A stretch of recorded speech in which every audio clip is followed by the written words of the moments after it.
We the jack shit sippers. We sippin' jack shit sippers. We sippin' jack shit sippers.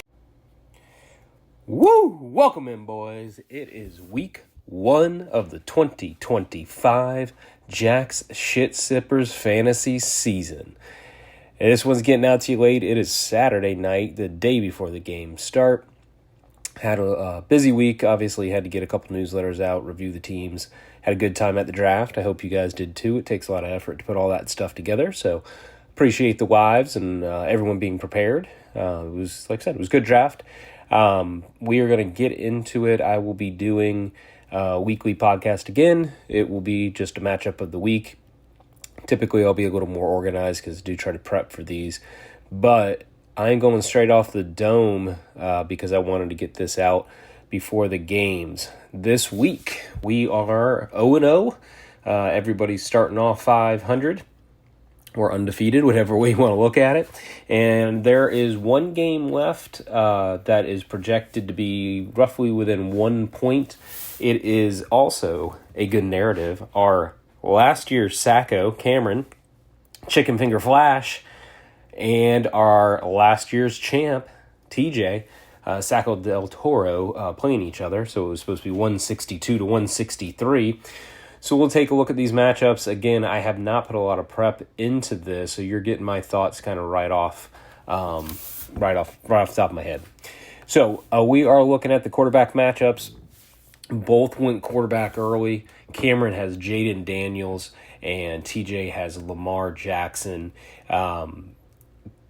The second quarterbacks, Cameron has our hometown hero, Trevor Lawrence, who we are obviously hoping has a better year this year and finally puts it together, versus TJ, who took his hometown hero, Cam Ward, the rookie, in his first game. This is a pretty easy advantage to Cameron. Not because of the players, but because of the matchups. Jaden Daniels has the Giants. Lamar Jackson has Buffalo. You never know with Lamar. Sure, he could rip off a bunch of running yards, but I'm not going to pick him to outscore Jaden in a bad matchup versus Jaden's good matchup. And then Trevor Lawrence, I mean, if this isn't the game, if this isn't the coming out party, I mean, Carolina was horrific last year. They allowed more than 200 yards than any other team in the league, which was the Jaguars, who are also terrible on defense last year. But that 200 yards doesn't sound like a lot. Well, just drop down to the fifth, right? So if you just drop down to the Dallas Cowboys, or the fifth worst defense, they allowed 877 more yards. They were terrible. Lawrence has to have a good game this week. So I'm going to give a big edge to him because Cam Ward, while I'm hopeful, he was fun to watch in college for sure, and he seems to be very dedicated to his craft. Just all the offseason reports been very glowing about his work ethic. He's got Denver. So you're a rookie and you get one of the toughest defenses in the league, probably the toughest defense in the league.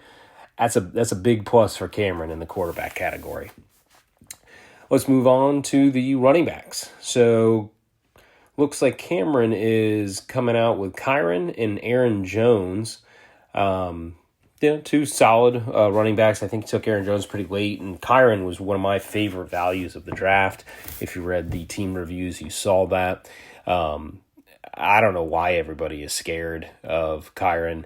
I mean, I can't remember anybody splitting time in under Peyton. Maybe I'm wrong, but I mean, the Rams just typically do not split time, and Kyren's the guy. So you're getting all or nothing with Kyren, and I don't think anybody's unseating him. As long as Stafford's standing up, Kyren's going to be good, and he's a touchdown machine. I mean, he just has a nose for the end zone. Aaron Jones, while I understand Jordan Mason, who's on my team, I obviously like him. I think that Aaron Jones might lose the job throughout the year. It ain't going to be week 1. And Aaron Jones has killed Chicago as both a Packer, or as a Packer. I mean, he's just had huge games against them. I know that's going down narrative street, but I think Cameron's going to get pretty good production out of them. I'd guess something like, I don't know, say 15, probably 15-ish for Kyron. He's playing Houston. Houston's a bad defense. He might get closer to 20. So, we're talking at least 30 points, I would guess. 30 points out of his running backs, which is a pretty good week. Jonathan Taylor on the other side, so our former champ, JTT. If you saw my newsletter, I also am a fan of JTT. But I think, like I said in the newsletter, I think he does flame out. Not because I don't like Taylor, but because at some point Richardson's going to play. At least I think he is, and that is not going to be good for Taylor. But he ain't playing week 1, and week 1 they get Miami. Miami's defense is pretty atrocious. Well, that's not true. In the secondary, they had a pretty good front 7, actually. I don't know. I think changing my mind as I speak. That's paired up with Pollard, so he's got a stack going against Denver. Yeah, that's just, again, this is a tough week for TJ. I like his players. This is not good. Yeah, I'm going to go with Cameron here, getting an edge at running back. Looking at the receivers, this is where I said in the article for Cameron, I thought his names look good, and he drafted appropriately. He drafted good values. But these are not my players. So he's got Drake London, Ladd McConkey, Terry McLaurin, and Travis Hunter. Taking one by one, I do like Drake London a lot. He's actually my dark horse top 3 receiver.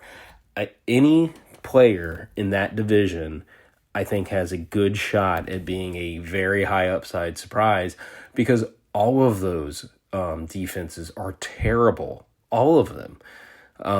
So they get 6 games against bad defenses right off the bat, and most of the offenses are pretty good. So I think most of these teams are going to give us some pretty good games. So I like Drake London a lot, and he goes against Tampa Bay. They're going to score. So this should be a high-scoring game. I don't have the over-unders up, but I would bet it's a high over-under. So I like Drake London. Moving on to Ladd. I've liked Ladd since college. He was my receiver coming out in a very good receiver class. He proved it last year. He does get Keenan Allen back and a rookie. So he's got a lot more target competition, which is what I said in the article. And I really don't think he does better than last year. Kansas City's defense is obviously pretty good. But I do think the Charger offense could get better. So maybe he's got a shot to get more touchdowns this year. But I just think he's going to be 6-7 receptions, and he probably averages, 12 yards a catch. I don't see him getting more than that. So he's going to be solid. He's a good wide receiver. I just think his upside's capped. And then I almost take that verbatim with Terry McLaurin. Terry McLaurin playing with Jaden, so Cameron's got the Washington stack. They are getting the Giants, so maybe this week he has a better week. But Terry McLaurin has had the exact same stats every single year of his career. Every single year, including last year. So, he's going to get you 70 catches, maybe 80, 70, 80. He's going to get you 1,000 yards, maybe 1,100. And he's going to get you 4 to 5 touchdowns. He's done that every single year of his career. Every single year. Last year was 82 for 1096, but he had 13 touchdowns. So, yes, his touchdowns went up, but that's what we call an outlier season, and outlier seasons aren't the norm. So I just can't see him doing that again. If he gets 8, I'd be very satisfied with that, which is why I think he was overdrafted. I don't think Jaden gets better than he was last year. So, good matchup against the Giants. So again, Cameron coming into a good matchup week. So yeah, I think Terry's fine this week. And then dropping down to Travis Hunter, the 4th receiver here. I don't know. I know the reports are he's going to play 100% or basically every offensive snap. I don't know. It's Carolina, so I'll take it. I think that's a good matchup. T-Law needs to get going, so this is the right week to start him. But I got no idea what to expect. None at all. It's actually the Jags, for obvious reasons. We live here. I want to watch, but I want to watch this because I have no idea how these players are going to get used. If I was in Cameron's shoes, I'd have a hard time benching Jaylen Warren. I don't know. The Jets' defense should be good, but it's a tough call. But anyway, Cameron's got 2 stacks, so I think he's going to be fine because they're both in good matchups. But Cameron's going to have a lot of blow-up weeks, and I think this could be one of them. But he's going to have some really down weeks with these 2 stacks. I mean, we've already seen that with the Cowboys. I mean, the Cowboys played great. Dak looked fantastic. But Dak, CD, and Ferguson, those types of stacks that are George Pickens, CD, and Dak, like, that did not work out. I mean, if you've got that stack, you're losing this week. So, I mean, just a lot of volatility, a lot of highs and lows coming, I think, for Cameron. On the other side, TJ, again, I like the names, but these just kind of weren't my guys. So he got good values on all of them. I certainly am not dogging any of the picks, but A.J. Brown just wasn't my guy. I didn't want anyone in Philly except Hurts. I didn't want anyone else. Including Devonta. You guys seem to love Devonta. I don't like him at all. He's actually, I directly avoided him. A.J. Brown was pretty much off my list at draft cost at ADP, but I can't get in on receivers when the quarterback's throwing for 3,000 yards. I'm out. I actually looked really closely back at TJ's draft, and I understand why he took him, and honestly, I probably would have taken him. Maybe I would have taken a running back. There were some running backs on the board, but I get why he took him. I mean, he was the last person in the tier, and it wasn't particularly close. So I get it, but I don't know. Unless somebody gets hurt, I just don't think you get a big year out of any pass catchers in Philly. Now, somebody always gets hurt. Goddard, I don't know if he's ever finished a whole season, and Devonta weighs 150 pounds, so, that could change. But I just don't expect a lot out of AJ. But he's certainly capable of blow-up weeks. And then Tyreek is next on the list. Who knows? Maybe we'll get arrested going to the game this year. He could literally be the number 1 receiver, or he might not finish the season. I have no idea. It's week 1. They're playing Indy, who was a pretty bad defense. They were the 4th worst defense last year. Tyreek should be fine. I mean, he should get you 15 points. At worst 5 catches, I would guess, and I would guess minimum that he gets 70 yards, so maybe 13 points is your floor. So he should, like I said, right around 15, maybe get a touchdown, maybe he creeps up to that 20 range. Davante Adams is next on the list. I love Davante Adams at cost. He was actually one of my targets, and I didn't get him on any teams, which I don't like, because Stafford, as long as he's healthy, which obviously is a concern, Puka's going to eat up targets, but Davante Adams has always been a touchdown threat. I mean, Aaron Rodgers, just targeted him in the end zone constantly. So, Stafford's got experience with those big-bodied receivers. Calvin Johnson was this guy for years. I think Davante Adams has a shot at, sneaky good, 12, 14 touchdown type of year, but maybe only 900 yards or something.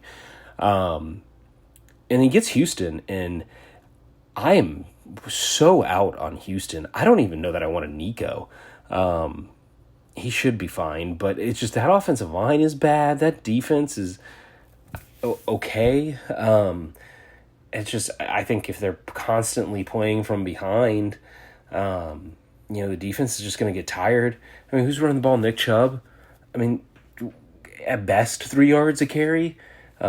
Maybe Woody Marks is good. I mean, I don't know, just bad vibes all the way around in Houston. So Davante Adams could have a good week. So I actually do like this group pretty good. I just don't know that I like them over the season completely. And then last is Michael Pittman. Michael Pittman gets Miami. He's got Daniel Jones and not Anthony Richardson, so that's a good sign. I don't know. I wouldn't start Caleb Johnson. I'd probably start Michael Pittman too.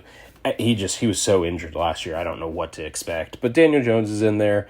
Michael Pittman, threatened 100 catches a couple years ago. So, it was 109. He actually had 109 catches a couple years ago. So if he can get back to that, I just don't know if he can do that with Josh Downs there. That's what scares me. But he might. And the Dolphins, their run defense was solid last year and should be this year. Their pass defense is bad. I mean, we're signing dudes off the street to start at corner, and that's not an exaggeration. So, I mean, again, could be pretty good for TJ. So I will call this more of a draw, at the wide receiver spot. Tight ends, TJ's always going to have an advantage. He's got Trey McBride going up against Evan Ingram, but Trey's going to have 100 catches this year. I know Evan Ingram has 2. You don't need to remind me. I guess Jimmy Graham was good, for in New Orleans, but I don't know. I don't have a great feeling on Evan Ingram. I think he's going to be fine, but he's not going to be what Trey McBride is. You could get 15 points out of McBride almost every week. So that's a great pick, by the way. And Max, if you're listening, Kittle was an awesome pick too. Both of those guys going in the 6th round or steals. So TJ's got a little advantage there too at the tight end. But this one's pretty easy, guys. Overall, I'm definitely taking Cameron this week. The Sacco gets the victory over the former champ. I cannot pick the champ with these quarterback matchups. They're just not good. They're bad for the champ and they're great for the Sacco. So I'm taking Cameron. Get your win, Cameron. You don't need to be the Sacco again. We can only name one child. Are you having another? Hopefully we can name that one too. Come on. But anyway, all right, that's it, boys. I hope you enjoyed it. We'll get this up earlier next week, hopefully. But anyway, enjoy the games. Enjoy the first Sunday of the year. And good luck. Peace out. We the jack shit sippers. We sippin' jack shit sippers. We sippin' jack shit sippers.